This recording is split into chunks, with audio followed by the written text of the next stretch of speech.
There is big news at the COMEX, and if history is any guide, well, you can only guess on what this could mean, and we're going to do that and so much more as we explore.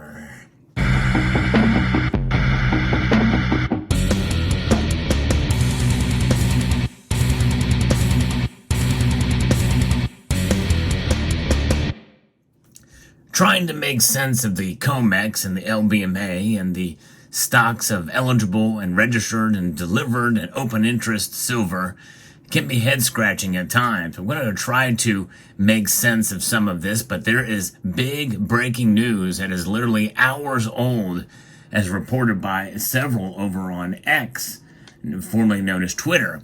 We're going to talk a little bit about this because if history is any guide, well, that means silver's price will probably go up because of this. It would only make sense based off of what we've seen, especially in the last 3 years. This is the largest increase of silver into the COMEX registered and marked for delivery since August 28th of 2020. And most of us remember what happened to silver's price around that time. However, again, as was once said, history may not repeat, but often it rhymes, and the conditions may not be exactly right for it to do exactly what it did 3 years ago. However, there are some things that actually make a greater case for silver to rise in price, but we'll get to that in a moment. So here's the news. Essentially, what's happened is almost 8 million ounces of silver has been marked for delivery in the COMEX. So here's what it is.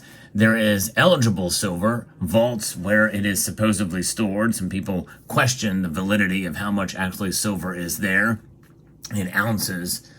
And all of that silver is unwarranted metal, essentially.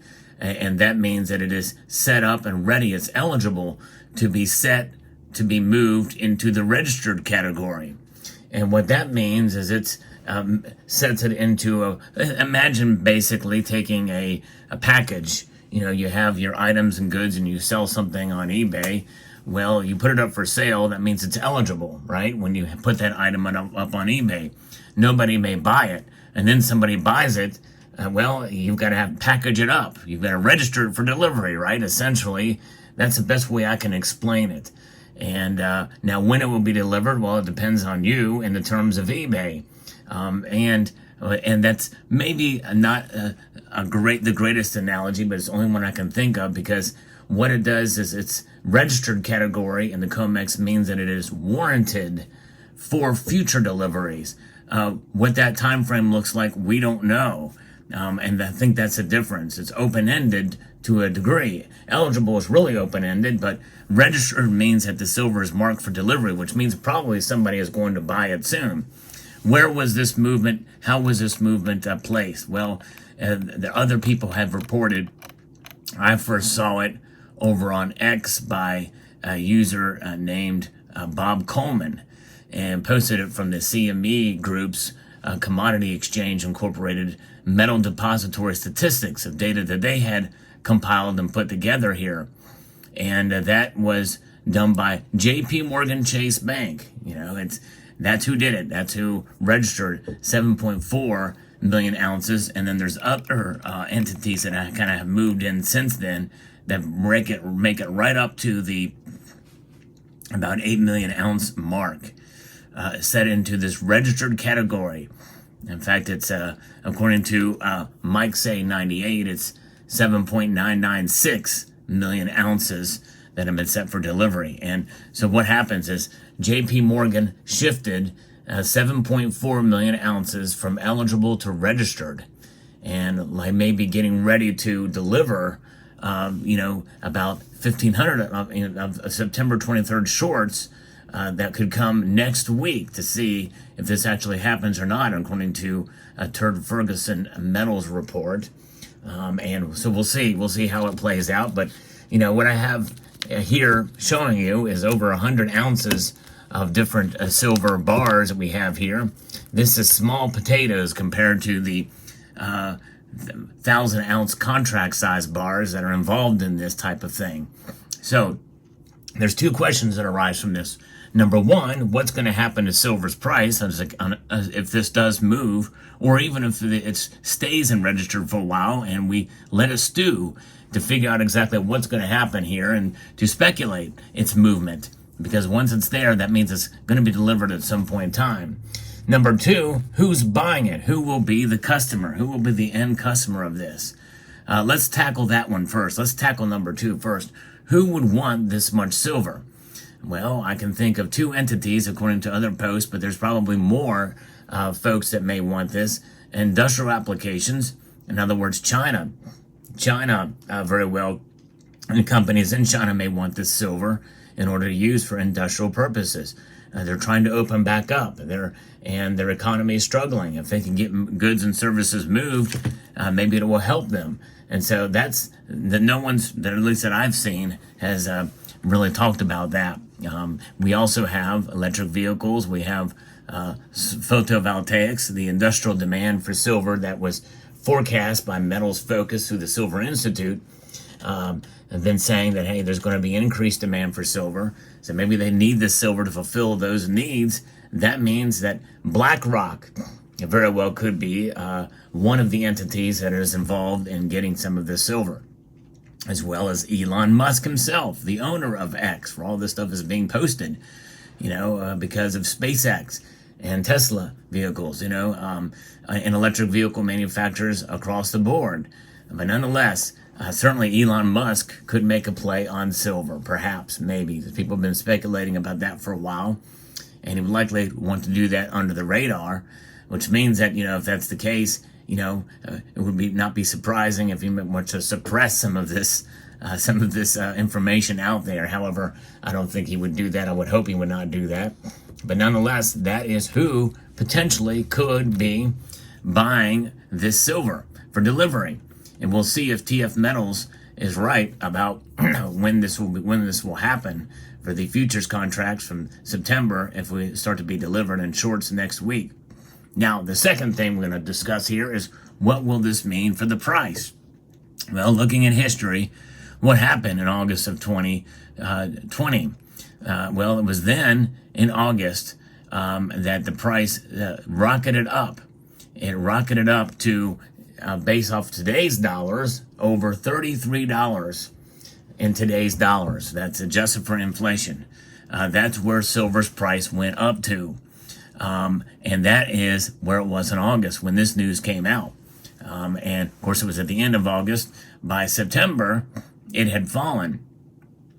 It had fallen to about $27.60 or so. So there's that angle of it too. Once a move takes place, the market overreacts and then counters.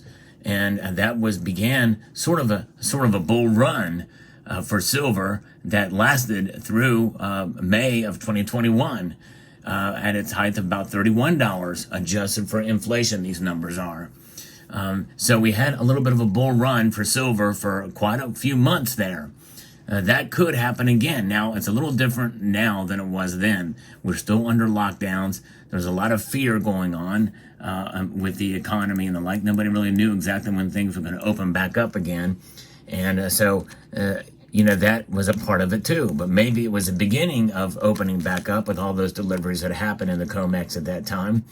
And so they were speculating that, hey, we are looking beyond the shutdowns and getting back into motion again. And but however, things are a little different now, because most people think we're going to see a recession coming, and that's what we were hoping to get out of a recession. In fact, by that time, we had gotten out of a recession, and that's when silver rocketed up. In fact, that's what happens typically on the tail end of a recession, coming out of a recession. That's when silver shines, folks. A lot of people find that hard to grasp, but silver is mostly an industrial metal. And maybe, perhaps, much to some of our chagrin, myself included, that we may be looking for, a recovery of sorts, at least in some aspects of the economy, especially with regards to green energy initiatives, because a lot of that is mandated by government entities around the world, including here. There's a lot of initiatives and mandates leading for that kind of technology, which is going to require silver. So this could be the beginning of the next bull run in silver. And so I think something big is happening here with this move. I think something like this is we shan't ignore, and how that will reflect on the price.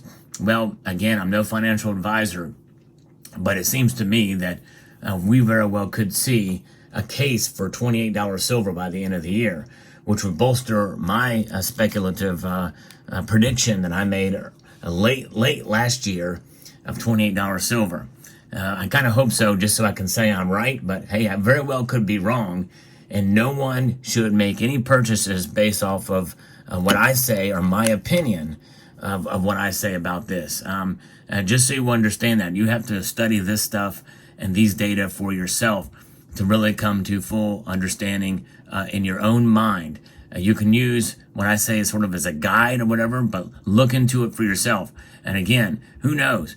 History may not repeat. Often it rhymes, but sometimes that rhyme doesn't come in the exact time that we would like, so that we can be sublime as we work through this, so we don't make sure it's not a crime. You know what I'm saying? That's what we're getting at here. All right. So you never know. But interesting, big news today. I think it's fascinating to see this kind of movement in silver. And it makes me glad that I've got the metal. And I'm one of those that likes to hold on. I typically don't sell. If I'm going to buy it, I'm going to hang on to it and hold it. But there you go. Let me know what your thoughts are in the comment section down below. Hope you found this information informative, insightful, and educational. And I would like to extend a multitude of gratitude to each and every one of you for taking the time to watch, and to encourage you to please rate, share, comment, and subscribe.